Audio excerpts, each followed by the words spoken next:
رہا ہوں. واہ واہ. مجھے آپ کے ساتھ انڈرسٹینڈنگ کرنی ہے، نہ کہ آپ کو میرے ساتھ کرنی ہے.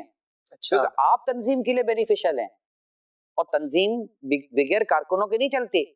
ورکرز چاہیے ہوتے ہیں جی. اور ہر ورکرز کا مزاج الگ ہوتا ہے. تو پتہ چلا کہ قیادت کو تمام مزاج کے ساتھ مل کر چلنا پڑتا ہے. اور پھر ایک وقت آتا ہے کہ وہ تمام مزاج والے، الگ الگ مزاج والے لوگ اپنے اس قیادت کے مزاج میں ڈھل جاتے ہیں. اور کئی اس معاملے میں فیل ہو گئے کہ وہ ان کا بولنے کا انداز، ڈانٹنا، چارنا، تھوڑا ڈکٹیٹر والا انداز ہوگا، پھر میں والا تھوڑا انداز ہوگا. اس طرح کے لوگ جو ہے نا کبھی بھی مشاورت نہیں ہوگی. آقا صلی اللہ علیہ وسلم کس طرح اپنے کمزور سے کمزور کے پاس تشریف لے جاتے اور کس طرح آپ ان کے ساتھ صلہ رحمی فرماتے، اس نے سلوک فرماتے، اپنے گھر کے کاموں کو، معاملات کو کیسے دیکھا کرتے.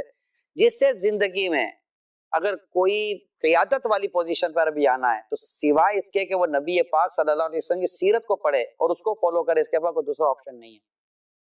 سبحان اللہ. مطلب آپ ناراض نہیں ہوتے کسی سے؟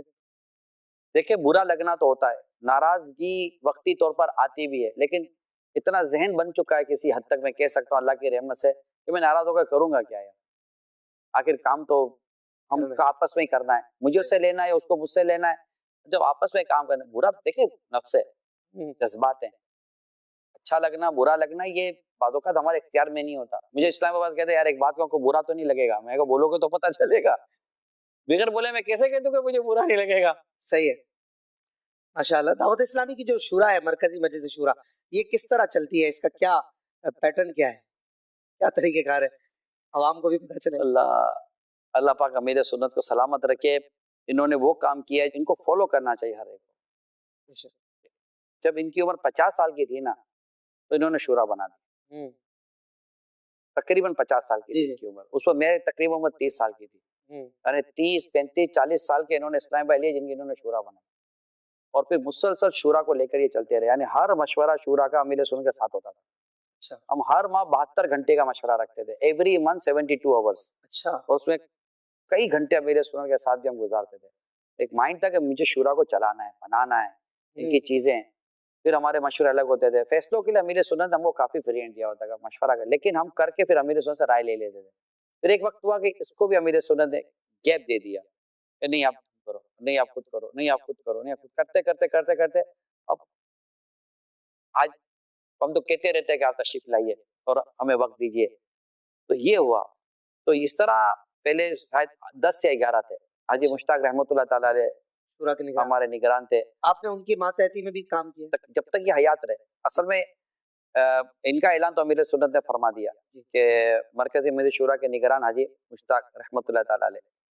پھر ماشاءاللہ انہوں نے دورے لگائیں، بھاگے، ہمارے مشورے کرتے رہے، کرتے پھر بیمار ہو گئے. اب جب یہ بیمار ہوئے نا تو یہ 1.5-2 سال کا یہ سمجھے پیریڈ تھا. اچھا. اس کے بعد ہی ان کی بیماری بڑھتی چلی گئی.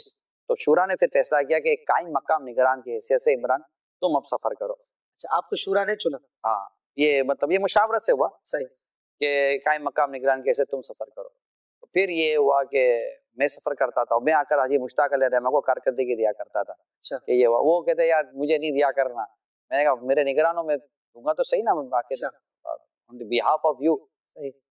پھر اس کے بعد وہ انتقال فرما گئے، اللہ ان کو گھر کی رحمت فرمائے. تو پھر امیر سنت سے شورا نے رابطہ کیا کہ اب نیا نگران کون تھا. امیر سے فرمایا کہ اب میں نہیں بناؤں گا، میں نے پہلا بنا دیا. اچھا. اب شورا فیصلہ کرے. تو پھر یوں شورا نے فیصلہ کیا اور حاجی مشتاق رحمۃ اللہ تعالیٰ علیہ کے سوئم میں امیر سنت نے اعلان کیا کہ یہ مجھے نام آیا ہے. یوں طے شورا نے کیا، امیر سنت نے اعلان کیا، سوئم میں اعلان کیا. حاجی مشتاق رحمۃ اللہ علیہ کو ایز رکن شورا آپ نے بطور نگران شورا کیسا پایا؟ شفیق تھے، نرم تھے، کریم تھے. اچھا. مطلب غصہ نہ ہونے کے برابر آپ کہہ سکتے ہیں. وہ جلالی طبیعت ٹائپ کی چیز تھی نہیں. اور کم ایسے عوامی لیڈر ہوتے ہیں جن سے عوام خوش ہوتی ہے. جی. اور نعت خان سے خوش رہنا کہ ڈیٹ ملے تب بھی خوش، ڈیٹ نہ ملے تب بھی خوش. اب آپ بتاؤ. بڑی بات. حاجی مشتاق علیہ رحمٰن کی طبیعت یہ تھی. حاجی اشفاق ہم بیٹھے ہوتے، میں نے تو دیکھا ہے جب کنز الایمان مسجد میں امامت کرتے تو نیچے ان کا حجرہ ہوتا تو ہم کبھی بیٹھے ہوتے تھے، شورا نہیں تھی. تو کوئی آگ سے ان سے وقت مانگتا نا، اب یہ وقت نہ دینے، اب وقت نہیں دے سکتے تھے.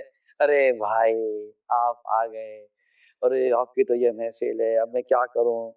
میں نے تو یہ ڈیٹ دے دی ہے, یہ دیکھے ڈائری میں ڈیٹ لکھی ہوئی ہے, اب میں ان کو کیسے منع کر سکتا ہوں. ارے سو یہ کرتے تھے بھائی, اگلا بولے کہ مشتاق بھائی اب نہیں آؤ, کوئی مسئلہ نہیں, شرمندہ کیوں ہو رہے ہو. اچھا, اب یقین مانے وہ خود ہی بولے, صحیح ہے. یعنی وہ اچھا اب یہ مزاج آپ کہاں سے لاؤ, یعنی نہ بھی بولنا ہے اور اس کو برا بھی نہ لگے اس انداز پر, یعنی کہ یار تم ڈیٹ ہو گئے یار, میں نے ڈیٹ دے دی, میں کہاں کا ڈیٹ دوں گا یار, نہیں یار میرے پاس کوئی ڈیٹ بیٹھے, پہلے آ جاتے یار اگر ڈیٹ لینی تھی تو. ایسے تو ان کے مزاج میں چیزیں تھی ماشاء اللہ. اب آپ سمجھیے کیسے نگران ہوں گے ہمارے. سبحان اللہ.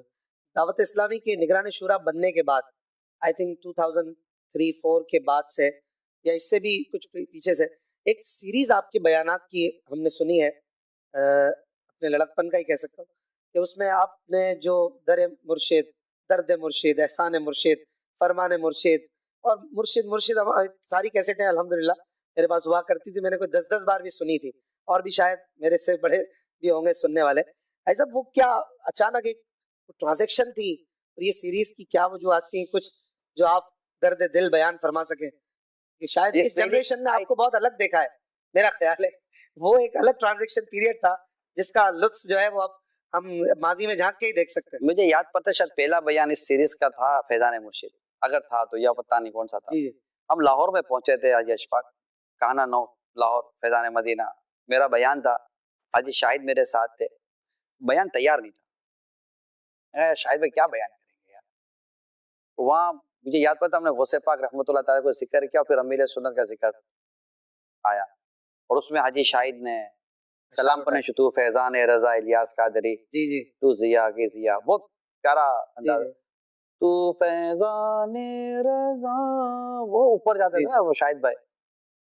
تو اب وہاں سے یہ سارا پھر موضوع بننا شروع ہو گیا. پہلا وہاں ہوا تھا لاہور, پہلا سب سے پہلا وہاں, تو مجھے یاد ہے وہاں سے یہ اس کے بعد ایسا کہہ سکتے ہیں کہ یہ بد بن گیا یہ, پھر یہ سب امیر علیہ سنت, کیونکہ یہ تو طریقت کی جو لائن ہے یہ بہت امپورٹنٹ لائن ہے. اچھا مجھے اس بات پر یقین ہے کہ تنظیم کی بقا اور تنظیم کی مضبوطی میں طریقت کا جو رول ہے نا, وہ اپنی مثال آپ ہے. طریقت کا رول, طریقت یعنی پیر صاحب سے محبت, پیر سے محبت, کیونکہ یہ اطاعت, یہ محبت, یہ عقیدت, یہ سب لاتی ہے. یہ محبت ہی تو ہوتی ہے جو آپ کی اطاعت کراتی ہے, محبت اطاعت کراتی ہے. یہ آپ شریعت کی گفتگو بھی کر لیں گے تو آپ کو یہ بنیاد ملے گی. جی, اللہ رسول کی محبت اطاعت کراتی ہے, یہ بات میں پڑھی ہوئی تھی. صحیح, کہ آپ جتنی محبت ہوگی نا اتنی بندہ اطاعت کرے گا. تو پھر آپ سمجھ جائیں کہ یہ طریقت تنظیم کے لیے کتنی امپورٹنٹ رہی اور ہے, اور اللہ نے چاہ تو رہے گی. ایک ویور کہہ رہے ہیں کہ حقیقت یہ ہے کہ پیر صاحب کی محبت میں نگران شورا نے دی ہے, جگائی ہے, اس طرح کے الفاظ ہیں. مگر اس میں کوئی آپ کے ظاہر انتقاد بھی بہت سارے ہیں, آپ کی ہر کوئی تو تعریف بھی نہیں کرتا نا. یہ بھی کہنے والے کہتے ہیں کہ یہ چاپلوسی ہے, اسے کیسے ڈیفینڈ کریں گے؟ اللہ ان کو ہدایت دے. ویسے تعریف بندہ پیر کی نہیں کرے گا تو کسی کرے گا.